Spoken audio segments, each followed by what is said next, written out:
Price God. இன்றைய தியானம் 2 கொரிந்தியர் 5:1-9 வரை. பூமிக்குரிய கூடாரமாகிய நம்முடைய வீடு அழிந்து போனாலும் தேவனால் கட்டப்பட்ட கைவேலை அல்லாத நித்திய வீடு பரலோகத்திலே நமக்கு உண்டென்று அறிந்திருக்கிறோம். ஏனெனில் இந்த கூடாரத்திலே நாம் தவித்து நம்முடைய பரம வாசஸ்தலத்தை தரித்து கொள்ள மிகவும் வாஞ்சி உள்ளவர்களாய் இருக்கிறோம்.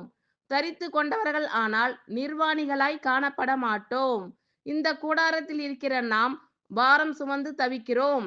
இந்த போர்வையை களைந்து போட வேண்டுமென்று விரும்பாமல் மரணமானது ஜீவனாலே விழுங்கப்படுவதற்காக போர்வை தரித்தவர்களாய் இருக்க வேண்டுமென்று விரும்புகிறோம்.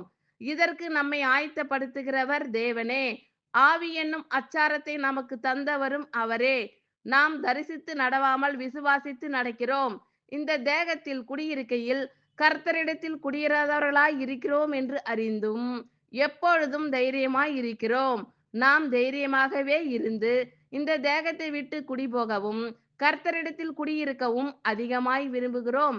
அதன் நிமித்தமே நாம் சரீரத்தில் குடியிருந்தாலும் குடியிராமல் போனாலும் அவருக்கு பிரியமானவர்களாய் இருக்க நாடுகிறோம். ஆமென். Thank you Lord.